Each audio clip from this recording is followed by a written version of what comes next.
The hour of triumph. Special announcement, said the loudspeaker in a pompous voice. The management of the fair takes great pleasure in presenting Mr. Homer L. Zuckerman and his famous pig. The truck bearing this extraordinary animal is now approaching the infield. Kindly stand back and give the truck room to proceed. In a few moments the pig will be unloaded in the special judging ring in front of the grandstand, where a special award will be made. Will the crowd please make way and let the truck pass? Thank you. Wilbur trembled when he heard this speech. He felt happy but dizzy. The truck crept along slowly in low speed. Crowds of people surrounded it, and Mr. Arable had to drive very carefully in order not to run over anybody. At last he managed to reach the judge's stand. Avery jumped out and lowered the tailgate. "I'm scared to death," whispered Mrs. Zuckerman. "Hundreds of people are looking at us."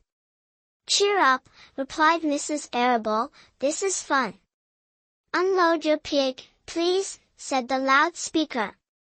"All together, now, boys," said Mr. Zuckerman. Several men stepped forward from the crowd to help lift the crate.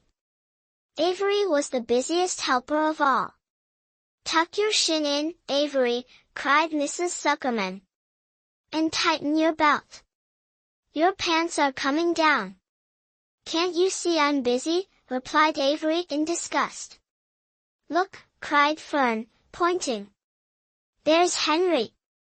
"Don't shout, Fern," said her mother. "And don't point." "Can't I please have some money?" asked Fern. "Henry invited me to go on the Ferris wheel again, only I don't think he has any money left. He ran out of money."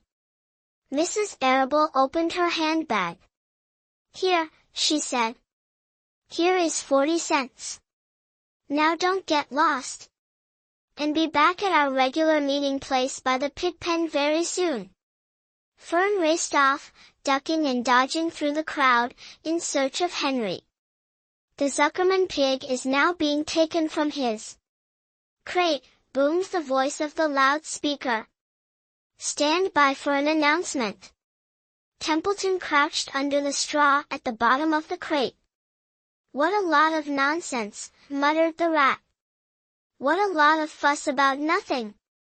Over in the pig pen, silent and alone, Charlotte rested. Her two front legs embraced the egg sack. Charlotte could hear everything that was said on the loudspeaker. The words gave her courage. This was her hour of triumph. As Wilbur came out of the crate, the crowd clapped and cheered. Mr. Zuckerman took off his cap and bowed.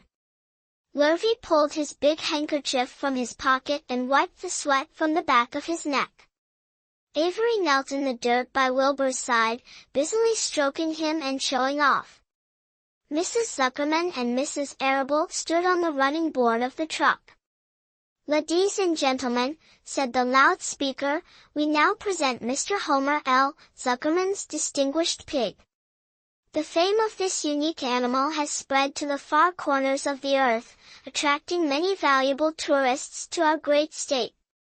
Many of you will recall that never-to-be-forgotten day last summer when the writing appeared mysteriously on the spider's web in Mr. Zuckerman's barn, calling the attention of all and sundry to the fact that this pig was completely out of the ordinary. This miracle has never been fully explained, although learned men have visited the Zuckerman pig pen to study and observe the phenomenon. In the last analysis, we simply know that we are dealing with supernatural forces here, and we should all feel proud and grateful. In the words of the spider's web, ladies and gentlemen, this is some pig." Wilbur blushed. He stood perfectly still and tried to look his best. "This magnificent animal," continued the loudspeaker, "is truly terrific. Look at him, ladies and gentlemen. Note the smoothness and whiteness of the coat, observe the spotless skin, the healthy pink glow of ears and snout. It's the buttermilk," whispered Mrs. Arable to Mrs. Zuckerman. Note the general radiance of this animal. Then remember the day when the word radiant appeared clearly on the web. Whence came this mysterious writing? Not from the spider, we can rest assured of that. Spiders are very clever at weaving their webs, but needless to say spiders cannot write. Oh, they can't they? Murmured Charlotte to herself. Ladies and gentlemen, continued the loudspeaker, I must not take any more of your valuable time. On behalf of the governors of the fair, I have the honor of awarding a special prize of $25 to Mr. Zuckerman, together with a handsome bronze medal suitably engraved, in token of our appreciation of the part played by this pig, this radiant, this terrific, this humble pig in attracting so many visitors to our great county fair. Wilbur had been feeling dizzier and dizzier through this long, complimentary speech. When he heard the crowd begin to cheer and clap again, he suddenly fainted away. His legs collapsed, his mind went blank, and he fell to the ground, unconscious. What's wrong? Asked the loudspeaker. What's going on, Zuckerman? What's the trouble with your pig? Avery was kneeling by Wilbur's head, stroking him. Mr. Zuckerman was dancing about, fanning him with his cap. He's all right, cried Mr. Zuckerman. He gets these spells. He's modest and can't stand praise. Well, we can't give a prize to a dead pig, said the loudspeaker. It's never been done. He isn't dead, hollered Zuckerman. He's fainted. He gets embarrassed easily. Run for some water, Lurvy. Lurvy sprang from the judge's ring and disappeared. Templeton poked his head from the straw. He noticed that the end of Wilbur's tail was within reach. Templeton grinned. I'll tend to this, he chuckled. He took Wilbur's tail in his mouth and bit it, just as hard as he could bite. The pain revived Wilbur. In a flash he was back on his feet. Ouch, he screamed. Hooray, yelled the crowd. He's up. The pig's up. Good work, Zuckerman. That's some pig. Everyone was delighted. Mr. Zuckerman was the most pleased of all. He sighed with relief. Nobody had seen Templeton. The rat had done his work well. And now one of the judges climbed into the ring with the prizes. He handed Mr. Zuckerman two $10 bills and a $5 bill. Then he tied the medal around Wilbur's neck. Then he shook hands with Mr. Zuckerman while Wilbur blushed.